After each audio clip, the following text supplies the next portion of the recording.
Donc sur la Fagor, ici on a donc la page principale dans laquelle on va avoir les différents axes avec les avances, l'outil et la broche. Chaque appel se fait par la lettre. Donc T, on est dans le bloc outils pour les remplacements d'outils. Si je fais un changement d'outil,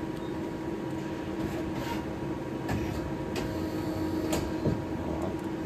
Ici la vitesse, même chose. Je mets par exemple 100 tours minute. Je fais tourner la broche.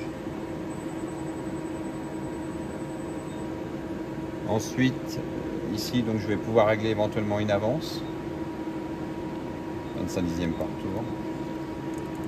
Et à partir de ce moment-là, je vais pouvoir éventuellement faire tourner la broche directement et par le biais de la manivelle ou en automatique.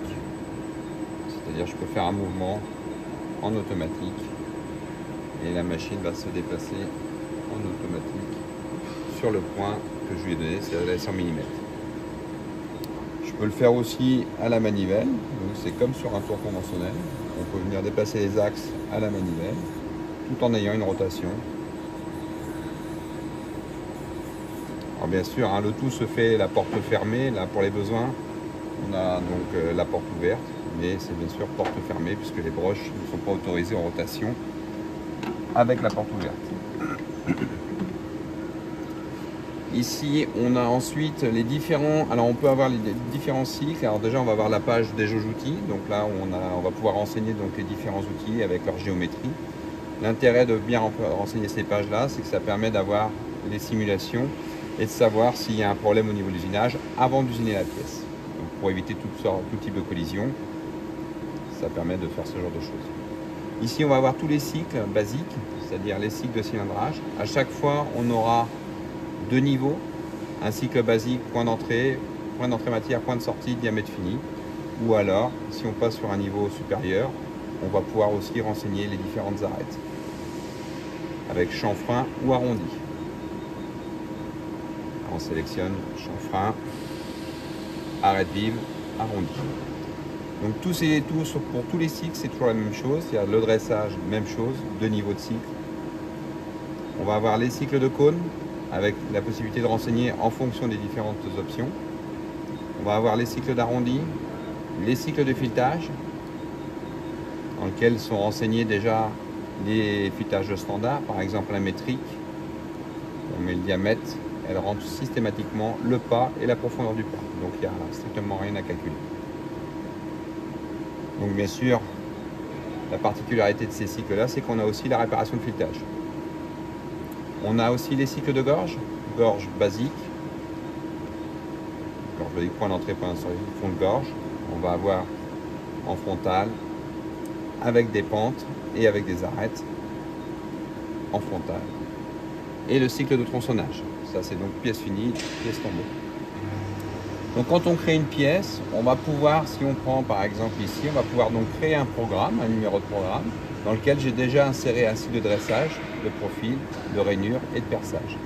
Si je rappelle le cycle, on a donc le point d'entrée, le point de sortie, le diamètre et les données d'usinage. Donc là, une ébauche, une finition, puisqu'on peut à tout moment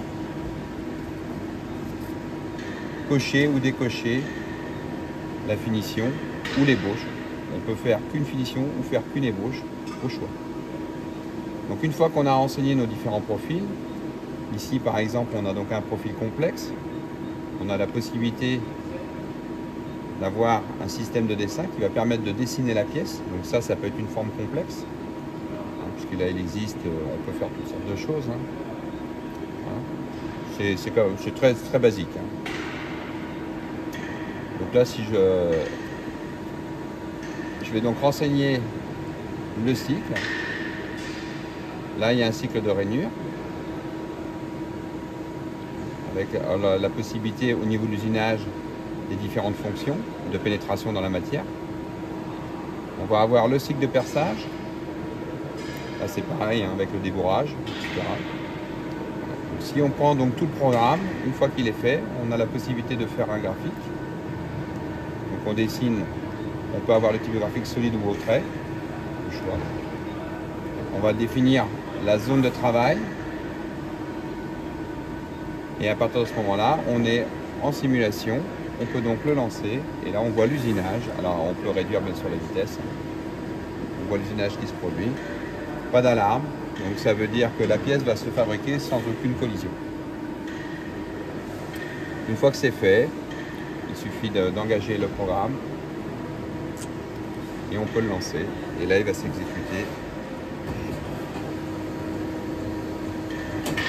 Les différentes possibilités dans l'exécution, on peut le visualiser comme ça, donc avec le programme, les distances, la commande, distance restante à parcourir, ou alors le visualiser aussi sous la forme du graphique. C'est-à-dire donc pendant les différentes opérations, on va pouvoir visualiser sur la portée fermée l'usinage sur le graphique en même temps que la pièce. Donc deux solutions.